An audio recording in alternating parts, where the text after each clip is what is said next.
Chers auditeurs, chères auditrices, bienvenue sur les ondes de la radio des Sans-Voix pour une nouvelle émission des Artisans de la Paix. Afin de souligner la Journée internationale pour la femme africaine, la radio a décidé de préparer le portrait de Wangari Maathai, la première femme africaine à avoir obtenu le prix Nobel de la paix.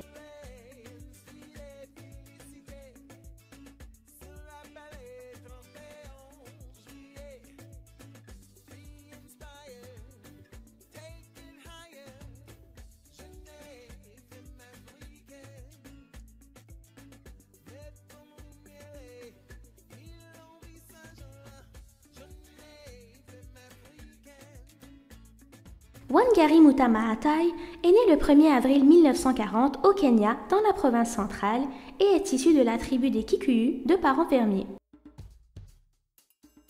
Avec beaucoup de persévérance, sa mère parvient à l'inscrire dans une école primaire à ses 8 ans, alors que très peu de filles de sa région y avaient accès.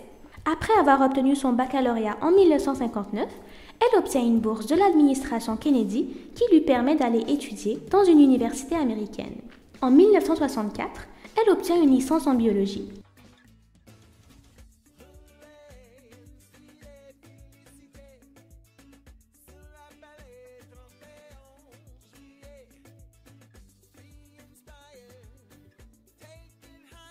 Elle prend ensuite un peu de temps pour étudier les nombreuses propositions d'emploi qu'elle reçoit, ainsi que pour retourner chez elle dans son village.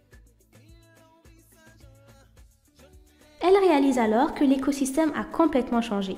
Dans son autobiographie, elle écrit « À l'époque de ma naissance, les paysages autour étaient riches, verts et fertiles.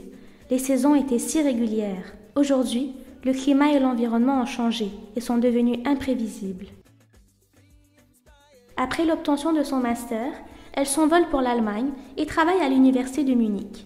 Elle retourne ensuite au Kenya et obtient en 1971 un doctorat de l'université de Nairobi en médecine vétérinaire.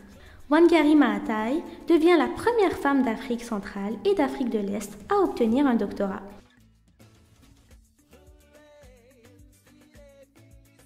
Elle devient ensuite professeure d'anatomie vétérinaire et parvient même à devenir la doyenne de la faculté de médecine vétérinaire de l'université de Nairobi.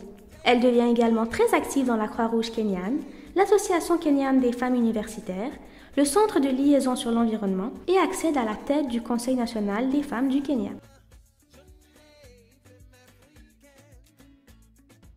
En 1977, avec le soutien du Conseil national des femmes du Kenya, Wangari Maathai crée le mouvement de la Ceinture verte, une organisation non gouvernementale qui s'insère dans le mouvement écologique. Son ONG, qui est toujours active au jour d'aujourd'hui, a pour but de protéger les forêts et la biodiversité tout en créant des emplois pour les femmes en leur faisant planter des arbres. Elle souhaite ainsi permettre aux femmes issues de communautés rurales d'accéder à un emploi et surtout d'accéder aux ressources naturelles menacées par la déforestation et les changements climatiques. Wangari Maathai considère que de planter des arbres pourrait faire avancer le droit des femmes tout en réglant les problèmes d'eau et d'énergie au Kenya, car il découlait principalement de la déforestation à grande échelle et des nouvelles pratiques agricoles.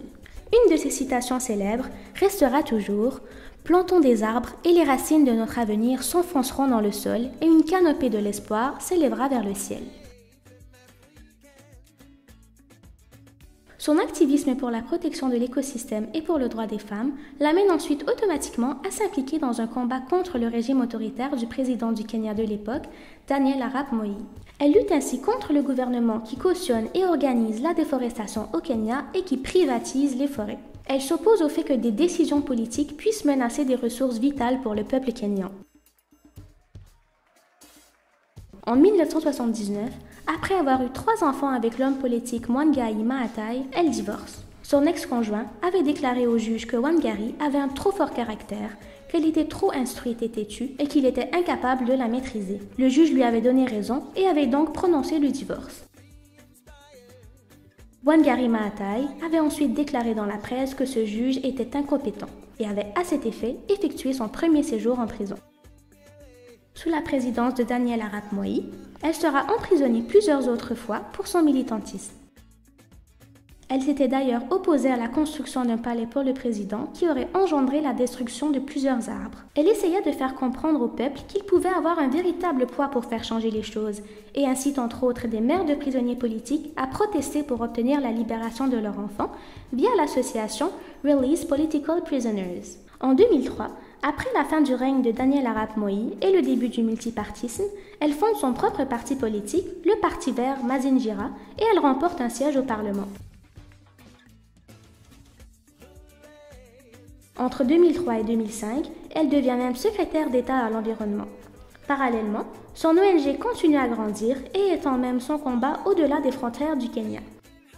Elle s'attarde entre autres à la protection de la forêt du Congo. Le 8 octobre 2004, elle reçoit le prix Nobel de la paix pour sa contribution en faveur du développement durable, de la démocratie et de la paix. Elle devient la première femme africaine à recevoir ce prix. En 2006, elle reçoit également le grade de chevalier à l'ordre national de la Légion d'honneur de la France. Elle rédige également plusieurs ouvrages qui font connaître les causes qu'elle défend, comme Pour l'amour des arbres en 2005 et Un défi pour l'Afrique en 2011. En 2009, le film environnemental Nous resterons sur Terre, qui est traduit en plusieurs langues, retrace son parcours et ses engagements. Wangari Maathai Maathai devient également conseillère au Conseil pour l'avenir du monde.